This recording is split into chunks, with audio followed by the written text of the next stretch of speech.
Hello, welcome to PlayStation Access, and welcome back to the Tuesday Checklist, the weekly video where we jump into a conversation about games based on what's coming out soon. Or normally we do anyway, but with the end of the year approaching and lots of people thinking about what they might play over the Christmas break, we're taking a look at some of our favourite games from the year that we think you might have missed. Well done if you didn't. Don't necessarily feel the need to tell us in the comments, although do let everyone know what hidden gem of 2018 you'd recommend we all catch up on.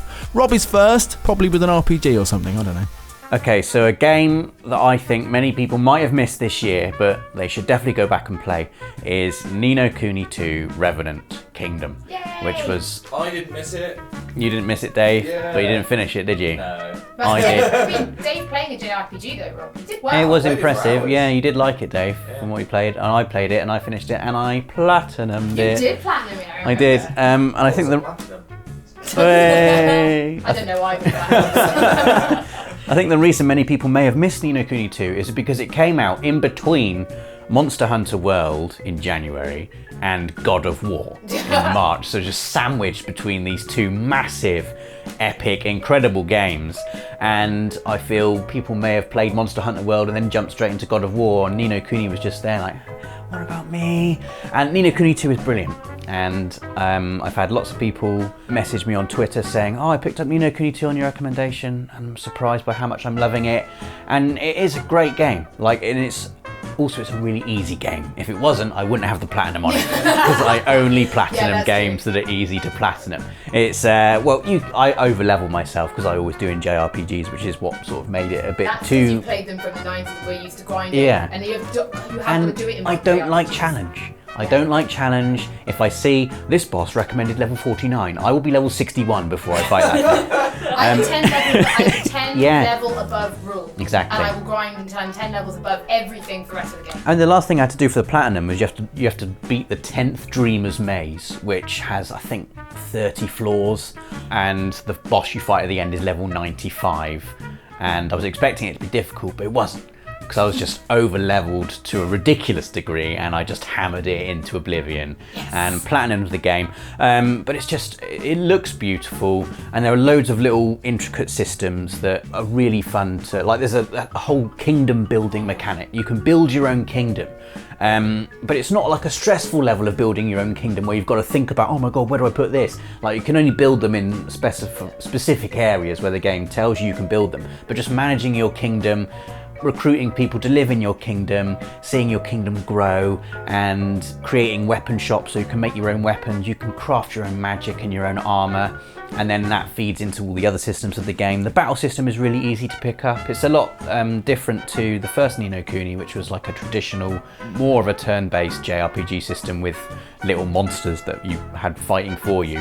You don't have those in Ni no Kuni 2. It's more like you are fighting with Evan. But you do have Higgledies, which are these little elemental monsters which help you in battle. But every element is really easy to pick up. It's a really easy story to follow. It looks fantastic. The music is great. And it's just a magical game that's easy to like. Perfect for Christmas. Perfect for Christmas. It is. Like, it's one of those feel-good games that is perfect for Christmas.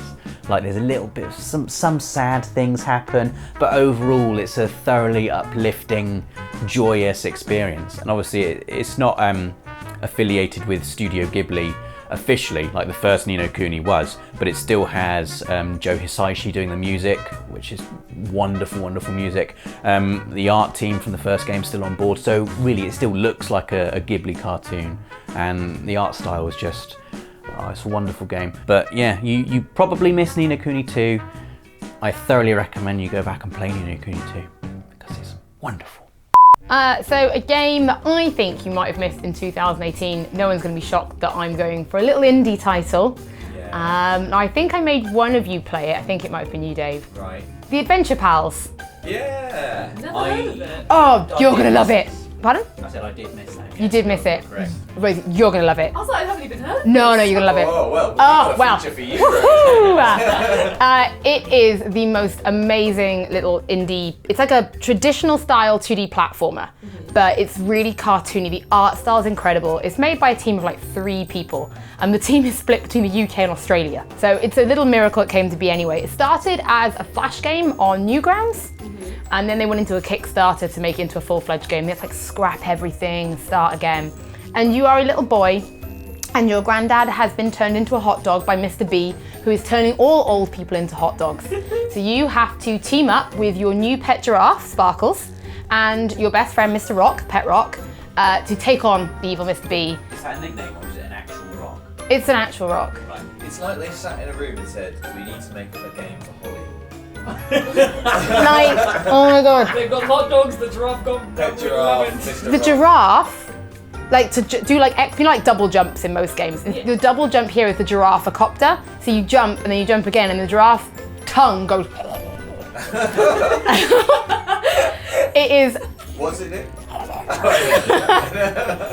It's just, there's like 5 different worlds, so you go into a world, then there's maps inside the world, they're all themed, there's collectibles. There's a challenge, but even someone like me who's got no spatial awareness when it comes to jumping on platformers can play it and enjoy it because it's utterly charming. It's full of puns and like that kind of Disney humor where it's great for kids, but with adults there's always that like second meaning. And it's also local drop-in, drop-out co-op, which is like a real winner. Like, so if you want to play it with friends, and you can play it, so if you're watching this and you've got kids, you could give them the second controller and you can just progress with like without them. So the kid can just be playing, which, you know, like the Lego games let you do as well. Honestly, everything about this game is just fun and charming. I found it at PSX, which is where I go shopping for like indie games that I'm going to be following for the next 12 months. And as soon as I saw the art style, like I absolutely fell in love, and the people who make it are just awesome. And even if you just play it, you're also supporting indie developers, which you should just do anyway. Always a plus. Always a plus. So Adventure Pals, you probably missed it. I'm glad the 2 of you did, because now my point is valid. But it's one of my favourite games of the year. It was just utterly charming, and I just don't think people know about it, and they should, because people always want more local co-op anyway. And who doesn't want a giraffe copter? Right, my game is Dead Cells. Anyone play Dead Cells? No. Okay, good. Well done. Yeah, The 3 for entire 3. bench. 3 for 3. I know that there'll be people watching who've played Dead Cells, but this isn't for you. It's for these 3 people very specifically here. So Dead Cells is a pixel art style kind of 2D side-scrolling platformer, and I hate to make this analogy, but it's got some elements from Don't Dark. say it. No, it's just, Don't even you say know, it. no, Don't say it's it. not. It's Rosie's nose. Don't say it. well, you're not going to know, Rosie, because I'm not allowed to say it. No, so the idea is that it's a game that you play over and over again until you die. Like, as in, you play, you know, you get as far as you can, you die, you go back to the start. So you always start at the beginning of the game. You always start in prison, and you're kind of like a dead guy. The start is that you're like lying on the ground, dead in prison. This kind of stuff falls from a vent, crawls into your body, and you become alive. And then you're just trying to, I don't really know, escape, find out what went on, and you just pick up random weapons and you'll go off trying to get through to the end of the game. I've explained it incredibly badly, but I know the game I shouldn't have said now.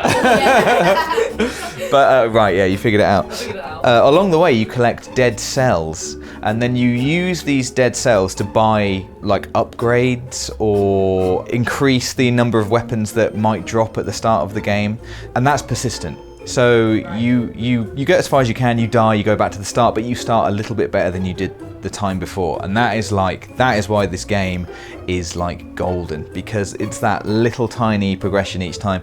Also, it is procedurally generated, which is incredibly hard to say, which means that it's different every time. So you're not getting bored of the same. Getting good. Or getting good. Exactly. Every time it's a new challenge, you don't know exactly. You tend to know, so that each kind of level is themed as a different part of this town, really, or this world that you're kind of getting out of, and each enemy type tends to be kind of in that world, so you kind of know what you're up against, but the actual level itself is different, and there's things to find in those levels. There's like time locked doors that you can only get through if you get there in time, so if you want that stuff, there's an element of, you know, having to get good and like run through a level and find all this stuff. But Dead Cells, it's a really, really good looking game. It's really like pleasing. The way it's really responsive. Is it hard? It is hard, yeah. Well, it's not hard. I feel like there's a learning curve, I guess. But you you have to accept that you are not going to get through it in one go, and that's the point. The point is to keep going back and do it again and gradually unlock stuff. So that's kind of a fact of Dead Cells life. But like the ultimate gaming being, and you can do it all in one streak. Would you still have as much fun with it? I don't think so. No. Is it hypothetically possible? It's yeah. It's got to be possible, right? It's got to be possible. Someone's done it on YouTube. Someone's done it with a Guitar Hero controller, upside down, blindfolded, surrounded by mustard powder or something. So yeah, it's definitely possible, but no one's done that. No one's done it. And if you say you did it, I know you didn't. So my little game or it's not quite little, or it is little, but a game that you might have missed is a lovely, lovely game, and I adore it to pieces, and that's Unravel 2. I love it so, even thinking about it, guys. It's just so lovely, and have you guys played the first Unravel? Yes. Yeah, One of the best water physics in any game. Here comes the water. It's great though. The water works. The I water. have a little one, but they sent us, EA sent us one. A Yarny. But instead of red wool, they sent us PlayStation Blue wool. Oh, that's adorable. So many people are making yarnies and stuff from Unravel. It's brilliant. Don't you just buy a ball of yarn and you've done it. Don't do that. We just roll him down a hill. But it's such a magical little story-driven game, and the fact that it's co-op as well makes it so much more enjoyable, because I'm a huge contender for local multiplayer. I love playing games locally. You can just be on the sofa or on your bed. It's just something in the evening. If you're just cozying up in bed, you're just let's just play the game really quick. It's great. I love it. But it's just so atmospheric. The yarn balls, they can the yarn men, people, the yarnies, the yarn men. It's like toy soldiers. It's like the yarnies themselves, they interact with each other now, so you can make them hug each other, and they can high five and stuff, and you can customize them so they've got different designs, and you can have different colored ones. But it's just so magical, and the music is just as good as ever. Everyone knows with Unravel, the music is the thing that's so good, as well as all the beautiful visuals. But it's such a lovely, lovely game. Absolutely loved it to pieces. And the puzzles are really good as well, because now you've got 2-player. It's not just you can both swing off each other with your yarn, and you can make multiple different bridges. But if one person does, they could run out of yarn, and your friend is running off with all of his blue yarn and stuff. It's just, it's about right. It's just so much to think about, and you're following I haven't finished the game yet, but you've got 2, I think there's just 2 kids, I think they've escaped from maybe an orphanage or something like that, and you're just following them through. There's a bit with a turkey, which is great. They've got some really great turkey puzzles. Turkey physics. Turkey chasing physics. But it's just a really lovely game, and if you haven't picked it up yet, then it's just such a nice game. It's hard nowadays to find just a nice game rather than look at all this amazing stuff, but it's so nice. Everybody chose a nice game. It sounds like the kind of Apart game from me. that Nathan would hate, which I think is another. Why would he hate it? Because Nathan hates nice, slow pace. things, Yeah. doesn't he? He'd be going, oh, it's too cute. Too cute, too I don't nice. like Where's the racing cars? It's funny because he's not here to defend himself.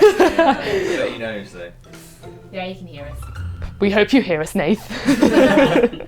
Also, it's not procedurally generated, which for some reason I thought it might be in my head. These are these levels have been made, so you no, wait, it is procedurally generated. It's procedurally generated. So I'll say that bit again. Dave there, accidentally letting people know that these features are procedurally generated. Do give us a like, subscribe if you want more, and click that notification bell so you never miss another Tuesday checklist. See you next week. For the players.